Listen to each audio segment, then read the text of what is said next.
Hello' বন্ধুসকল, welcome back to my channel. আৰু মই আজি আপোনালোকক দেখাবলৈ গৈ আছোঁ এটা ভাল তাৰমানে টপিকৰ ওপৰত আলোচনা কৰিবলৈ গৈ আছোঁ। আমাৰ যিটো নেকি ধানৰ কাৰণে মেইন হয়, আমাৰ যি গান্ধী পোক।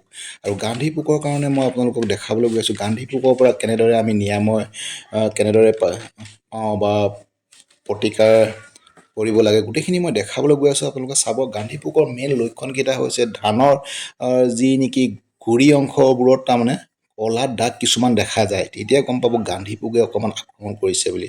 আৰু ধানৰ গাখীৰতী অৱস্থাত গান্ধী পোকে ইয়াৰ ৰস চুহি খোৱাৰ ফলত ধানৰ মুগা বৰণৰ দাগ পৰে। তাৰমানে ধানত কি পৰে?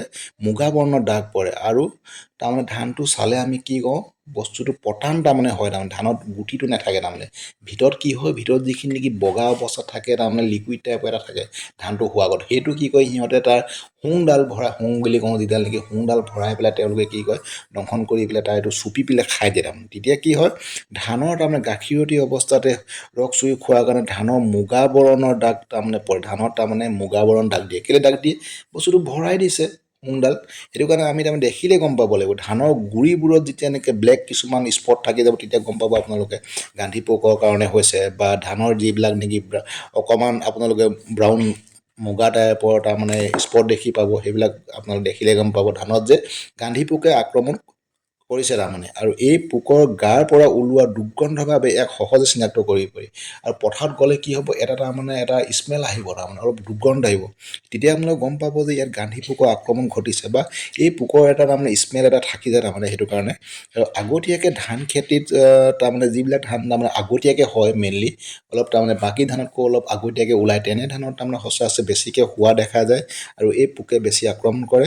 আৰু ইয়াৰ পৰা আমি প্ৰতিকাৰ পাবৰ কাৰণে কি কৰিব লাগিব, আমাৰ যি নেকি মৰা ভেকুলী বা আমাৰ মৰা যিবিলাক নেকি ব্ৰইলাৰ কুকুৰা এনেকুৱাবিলাক ইউজ কৰিলে হয়। একচুৱেলি ভেকুলীটো ইউজ কৰিলে অলপ বেছি ভাল, তাৰমানে ল' কষ্ট হয়, একো খৰচ নাথাকে। আৰু যিবিলাক নেকি ব্ৰইলাৰ, তাৰ পেটুবিলাক আমি নি পেলাই তাৰমানে পথাৰত যদি বান্ধি দিওঁ, বা মৰা আমাৰ কুচিয়াবিলাক নি পেলাই যদি ওলমাই দিওঁ, তেতিয়া আমাৰ কি হয়, তাৰমানে তাৰ পৰা কি হ'ব, এটা তাৰমানে বেয়া স্মেল ওলাব। আৰু সেই স্মেলটো পালে সিহঁতে তাৰমানে সচৰাচৰ তাৰ পৰা ওলাই যাবলৈ বাধ্য হয়। আৰু সেই গতিকে আপোনালোকে মৰা ভেকুলী বা ভকলা এইবিলাক ইউজ কৰিব, তাত নি ওলমাই থৈ দিব পথাৰত, খুঁটি এটা মাৰি পেলাই। আৰু তেতিয়া নেকি তেনেদৰে আপোনালোকে দুবাৰ প্ৰতি দুটা তিনিটাকৈ যদি দি দিয়ে, তাত এটা বেয়া স্মেল এটা তাৰমানে উৎপন্ন হ'ব। আৰু সেই দুৰ্গন্ধটোৰ পৰা সিহঁতে অতি সোনকালে তাৰ পৰা পলাই যাবলৈ বাধ্য হ'ব। আৰু এটা হৈছে যি নেকি আমাৰ নিমাজল 1% বুলি কয়, যিটো নেকি নিমাজল 1%, এইটো 2 to 3 মিলিলিটাৰ 1 লিটাৰ পানীত। 1 লিটাৰ পানীত কিমান দিব? 2 to 3 নিমাজল 1%, 2 to 3 ml per litre পানীত লগাই পেলাই আপোনাৰ মিশ্ৰণ কৰি পেলাই স্প্ৰে কৰিলে বহুত সুফল পাব। আৰু এইটো কৰিব।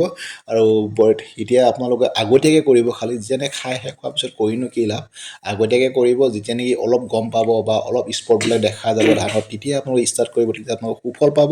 আৰু এনেদৰে এনেকুৱা ভিডিঅ' চাই থাকিবৰ কাৰণে চেনেলটো ছাবস্ক্ৰাইব কৰি ল'ব, শ্বেয়াৰ কৰিব, লাইক কৰিব। Thank U.